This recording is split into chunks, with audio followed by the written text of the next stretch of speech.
What's going on, everyone? This is Kevin here, coming at you with camera tips and tricks for the Motorola Moto G Stylus 5G 2024. So stay tuned if you want to learn how to get the most out of all the various cameras here on your device.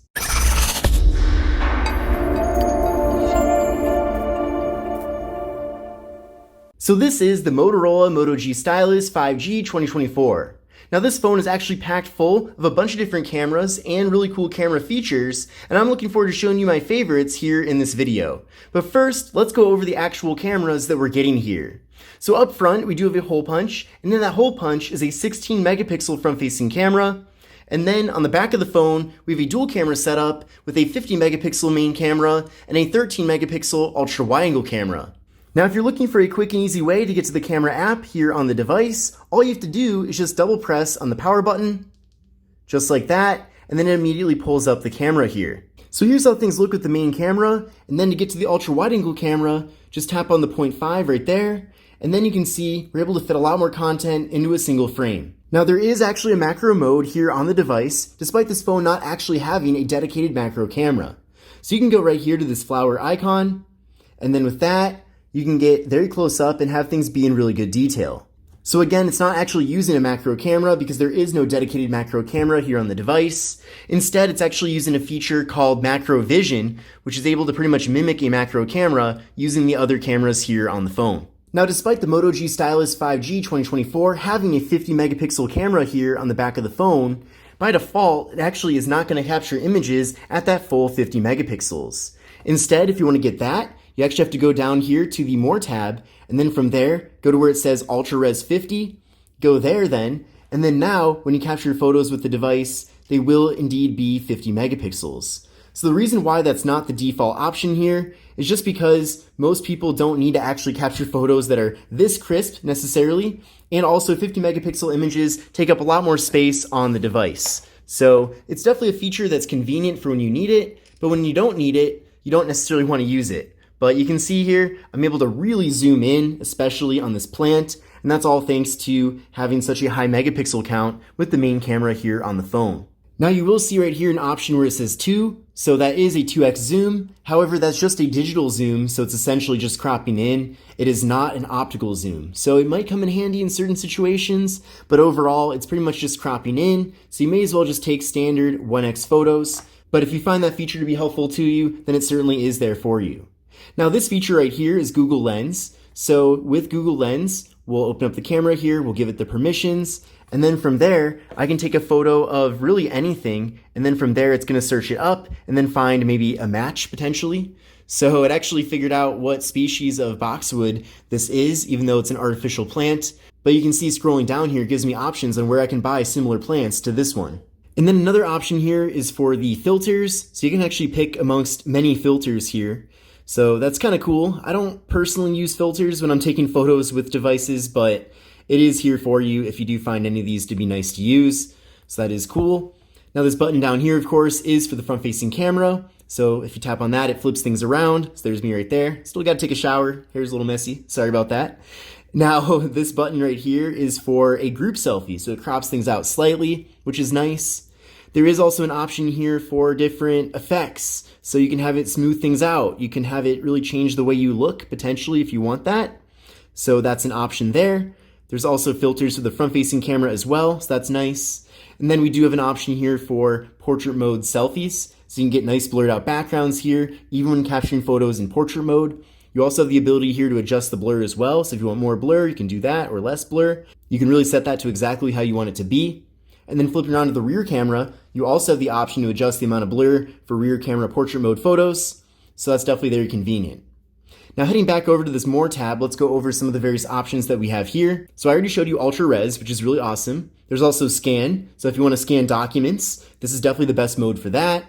There is Spot Color as well, where you can pick a certain color here, and then it grayscales everything else, which for this backdrop, it's kind of a bad example of that.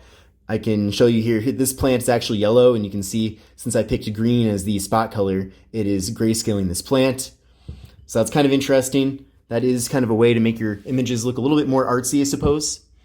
Back to the More tab here, we have also night vision, so nighttime photos, panorama, dual capture. This one's really cool. You can capture images with both the rear and front facing cameras at the same time. I like as well that you can pick how this looks, so if you want a 50-50 layout, you also have that ability here. There's also dual capture video, which is basically the same thing. So I could see if you're maybe recording a tutorial, for example, this could be very helpful for that. Definitely a very underrated feature that I feel like a lot of content creators don't really take advantage of on devices that offer it. But anyway though, heading back here, we have photo booth. So basically it's going to capture 4 separate photos in 3 seconds in between. So that's kind of a fun thing to do. We have tilt shift here as an option. We also have time lapse. So I'm going to allow notifications there. Haven't actually tested this one, as you can see, but pretty self-explanatory. We also have spot color video in addition to dual capture video, as I showed you a second ago. So a lot of different options here under the More tab. Now let's say one of these options you want to have it be in this bottom slider. Well, all you have to do is just tap on this pen icon, and then let's say you want to add ultra res. So just drag that down here, drop it there, go to done, and then it's right down here. So that's really convenient. You can also remove certain things here from the More tab as well. Maybe you don't want slow motion down there, or you don't want portrait mode or pro mode. You can remove those if you want to, but I'm going to leave it just like that. Now, speaking of which, if we go over to pro mode, you can see we have the ability to make adjustments to the autofocus, white balance, ISO, and more. So that's definitely for the more sophisticated mobile photographers out there. I also appreciate that in this mode, they're giving us an option for JPEG, RAW, or RAW and JPEG. So to my understanding, if you're someone who uses Adobe Lightroom, for example, RAW would be the best setting for that. But back here in the standard photo mode, so up here we have the option for the flash. You can do no flash, auto, or have it be on at all times. This option here is for image preference. So if you want auto enhance, you can select that or keep it natural. So let's try auto enhance. We'll do that there, and we'll take a photo here, and we'll see how it's different. And it's doing a little bit of extra processing. So I believe with auto enhance, it's pretty much just using onboard machine learning and AI and all of that to basically make your photos look even better. So something worth trying out. I'm not sure if it really makes that big of a difference. Probably depends on the situation that you're capturing an image in. So I suppose being here in this office probably isn't the best way to test that. We also have a timer here, so no timer, 10 seconds or 3 seconds. You can also pick if you want the aspect ratio to be 3:4, 1:1, which is great for Instagram. We also have an option here for 9:16, which is great for thumbnails. And then you can do the full screen of the phone in a single image as well. We can also go here under video and see what options we have. So some options are similar. There is the ability for a flashlight to be on at all times. We also have stabilization on or off, so I'd recommend keeping that on. Also, when recording videos, you can pick the aspect ratio, but there's really just 2 options right there. You can also pick between 4K video and 1080p. And in addition to that, you can swipe down here, and there is a toggle for either 30 FPS or 60 FPS, and you can turn the microphone off if you do wish. Now in the upper right corner here, there's the gear icon, and there's even more settings here. So for example, you can pick the front photo resolution, you can keep it standard or high. So if you want better front-facing photos, you can make that adjustment, a nice hidden feature right there.